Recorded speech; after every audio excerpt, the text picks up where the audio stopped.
Welcome to Mifosx, and this is the video to demonstrate entity data table checks.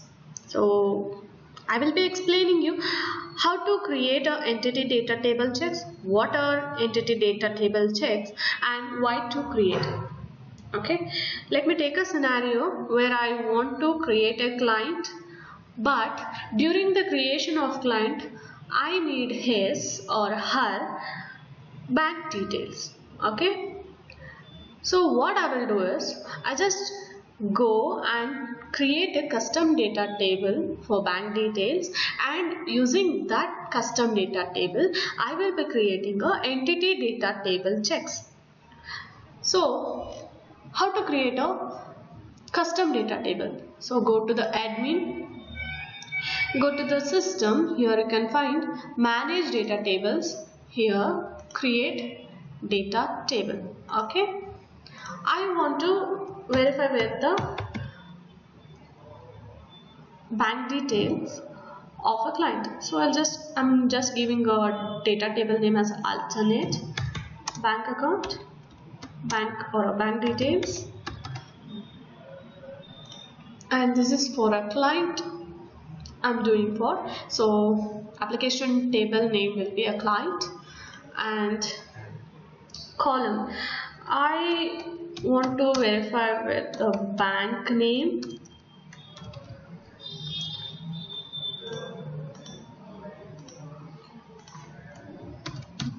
bank account number,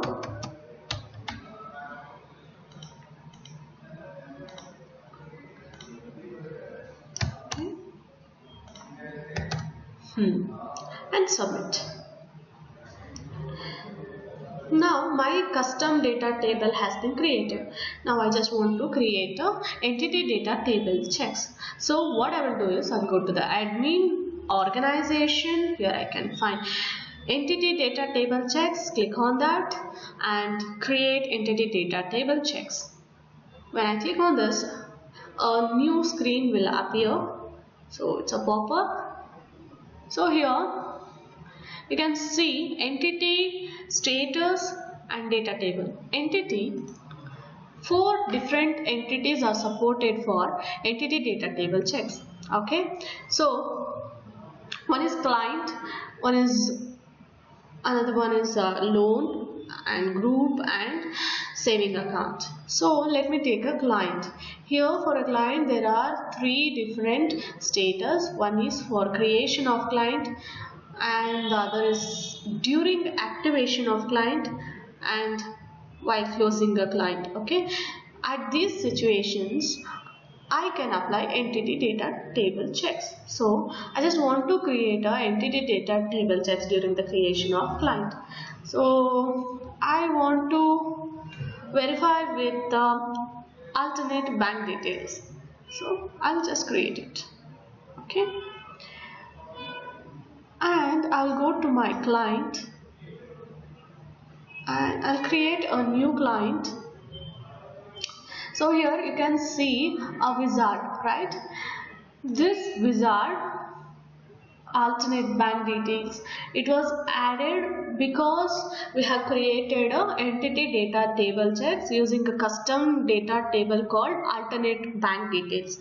Okay, so only this wizard comes into picture. And let me go down. Here you can see proceed, right? So what does it mean is you cannot submit the form until and unless you are verifying with the alternate bank details. So that is what it means. It will not allow to submit without those verification. So I'm giving client details, I'm activating it and I'm proceeding. Okay, this will take me to the next page, that is a wizard. What we see here, alternate bank details, and here I need to provide a bank detail. So bank name is SBI and my account number is this. Okay, and I'm submitting this. So this is how I can verify my client's details. Okay, So let me take another scenario where I need to create a entity data table for the dispersal of loan. Okay. So during the dispersal of loan, I need to verify with Aadhaar. Okay. So I have already created a data table for Aadhaar.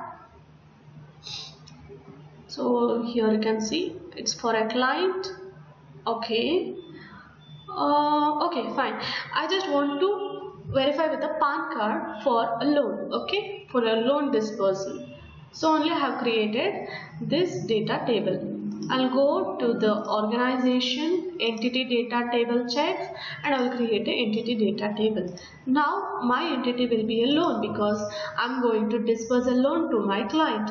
Okay, so what are the status for loan? There are 6 different status, which means, see, create, it means during the creation of loan, approval of loan, dispersal of loan, withdrawn, during withdrawing a loan, and reject, while rejecting a loan, write off while write offing the loan. Okay. Now I want to disperse a loan, right? So what I'm going to do is I'm taking a data table PAN card because I need to verify with a data table I want to verify with the PAN card details, and the product is no product, and you can see this new field, right, product, and this will appear only for a loan. Okay, for a loan and a saving account. So, and this will appear only if the product has been created.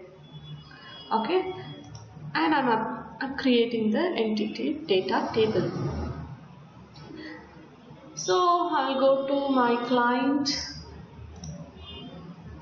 I'll just apply for a new loan. Okay, submit, and I will approve it.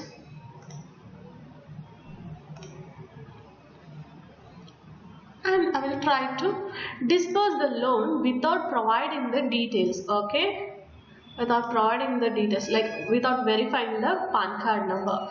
So it will not allow me to submit the form. So what I need to do is, here wizard will not come into picture.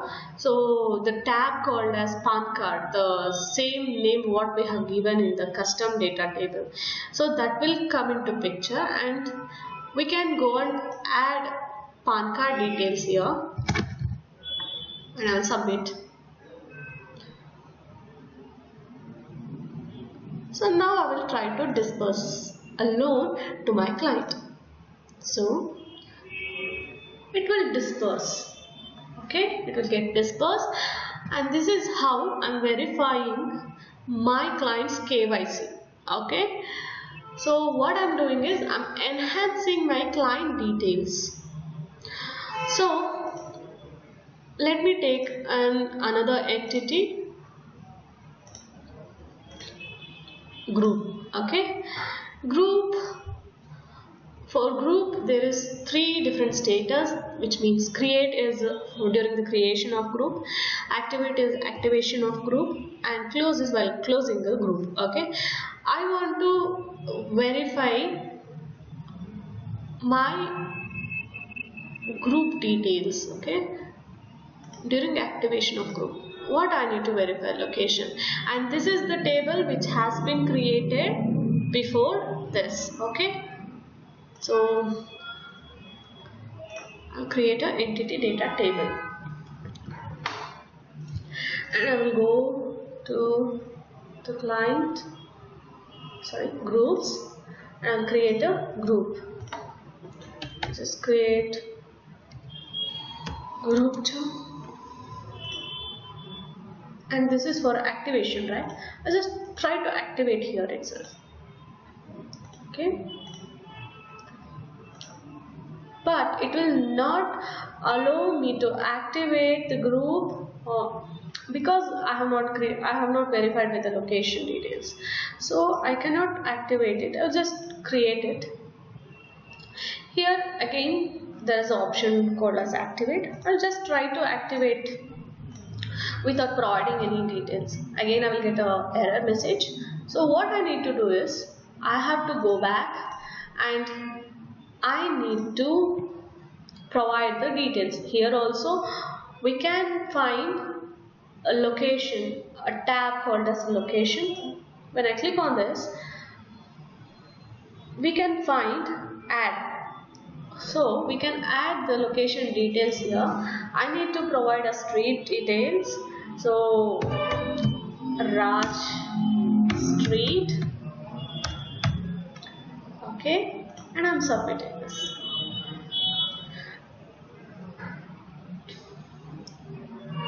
So I have verified with the location details of the group. Now I will go back and I will try to activate the group. Now my group will get activated successfully. Okay. So, and the last entity what we need to discuss is saving account. Even for the saving account, we can see a new field called product, and this will appear only if the product has been created. Okay, and during saving account, I want to approve the saving account. During the approval of saving account, I need to provide some detail, like I need to verify with bank details. Okay, and the product is saving product.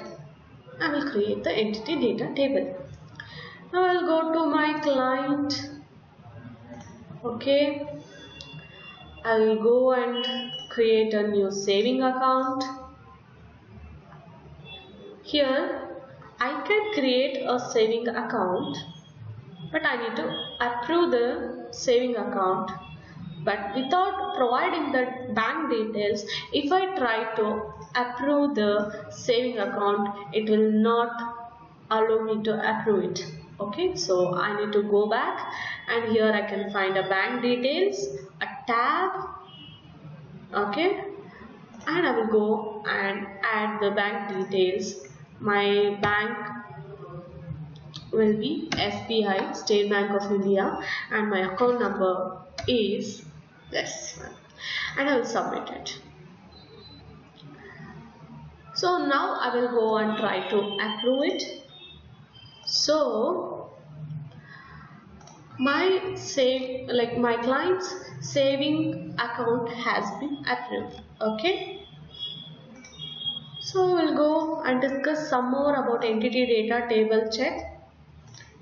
Here for saving account, the status are create, approve, activate, withdraw, reject, close, right? This is during activation, this is during a creation, this is during approval of saving account, this is during activation of saving account, this is while withdrawing amount from saving account, and this rejected is during the rejection of a saving account, and close is while closing the saving account. Okay,